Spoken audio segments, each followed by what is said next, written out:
Hi friends, I've been going to the woods with Belle today, and we harvested, well, I harvested some mushrooms, wild mushrooms, and I took classes years ago, and now I'm just hooked on the wild mushrooms, and I'm always very careful. I just take the kind that I know I cannot make any mistake with them. So I have some milky. This one is the orange latex milky. It's also called a spruce milky. Has many names, and all the milkies make milk. They just ooze like a latex. This one is orange, just like a carrot. So I'll be eating those fresh tonight, probably in an omelette, because they don't keep very long in the fridge. And these are chanterelles. They're pretty small because we're having kind of a race here over chanterelles. There's another mushroom hunter, and if I don't pick them that small, he's gonna pick them that small. He never leaves them to grow this big or bigger, so I took them all. But I don't have a lot, so these can keep for 2 weeks in a paper bag, never plastic, in the fridge. So I'll try to collect some more this week and make something out of them by the end of the week. And I have some lettuce. These are very good to dry. So I'll cut them and I'll clean them because obviously the snails love them too. And so I'll just clean them with a little brush and cut the pieces that the snails ate. And I'll show you how I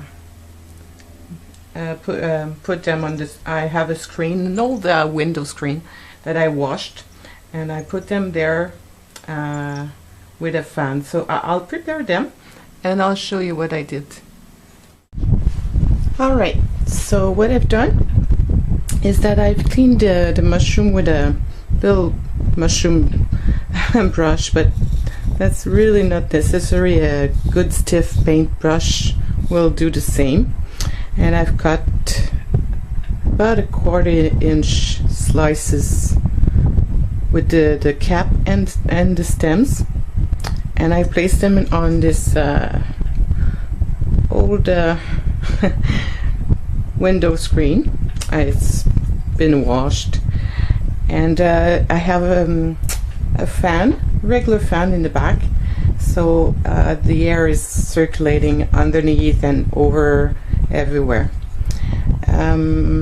These I made yesterday, and they're not crisp yet, but they're already pretty much dry, and they shrunk a lot.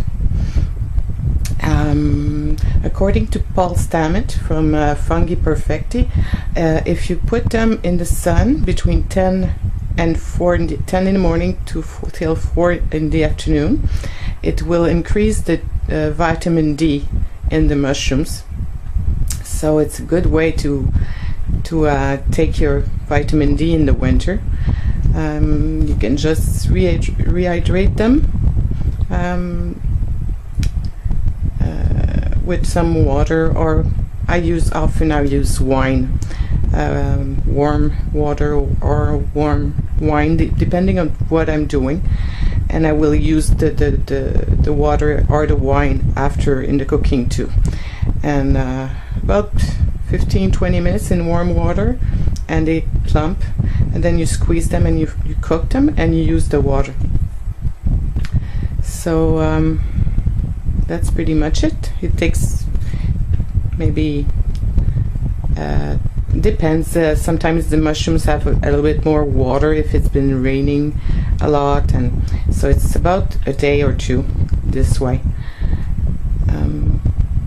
And I finish them in the oven at maybe 15-20 minutes, but at the lowest setting, like 150 Fahrenheit, with the door open, so they don't cook, just to dry them a little bit more. And then I place them in mason jars, and I have them for winter.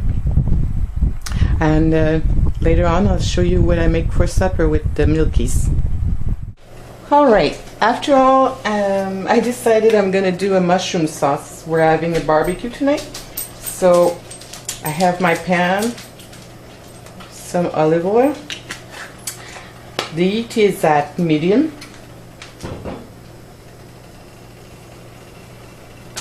So the mushroom have been cleaned and cut, thanks to my friend Annick.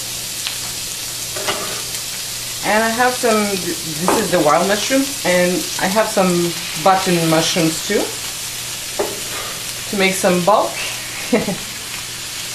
Those are cremini mushrooms. So I'm gonna cook them until the water is almost evaporated. And then I'll add some, I have some red onions. Usually I put shallots, but I had it in the fridge, so I'm going to use that one. And I'll show you later what I do. So the mushroom has started to roast. Don't move them too much in the pan. Otherwise they'll render their water and they'll become mushy. And I have my onion.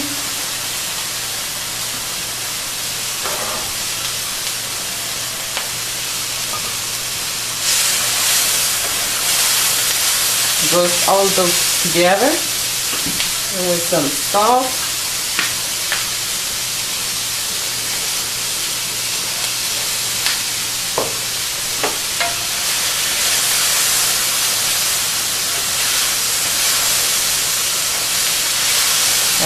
I'll sweat the onions, and when that's ready, I'll just deglaze with some white wine or vermouth, dry vermouth.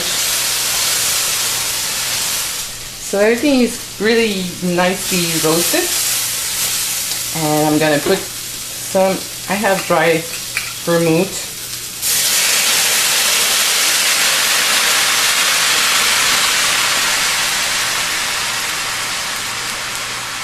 I raise the fire to maximum. I'm gonna let it reduce almost to nothing.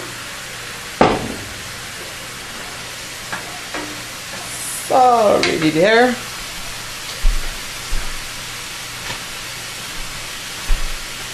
Now I'm gonna add some veal broth.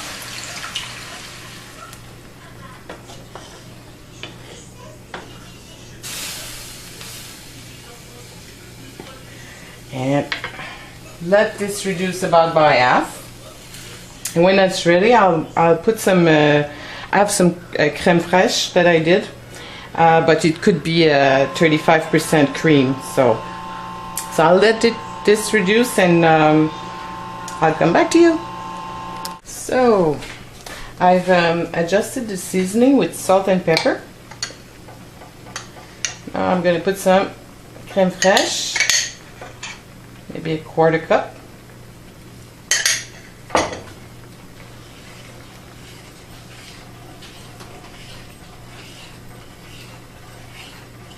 And I'll let that reduce a little bit again.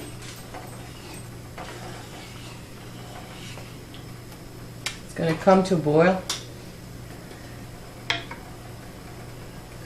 Well, maybe a little bit more crème fraîche.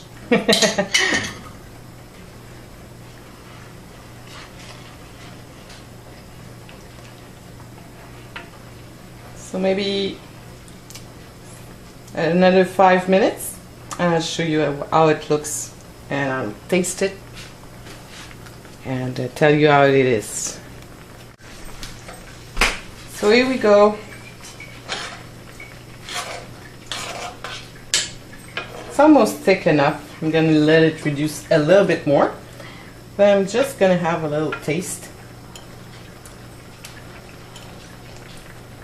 Oh god, it's lovely. This is really good on some toasted bread, like baguette, and you put that on top, and you can finish it with parsley. That makes a lovely appetizer, and it's good with any kind of meat too, roast or well, if you eat meat. So I hope you like it. Thanks for watching, and I'll talk to you later. Take care, my friends.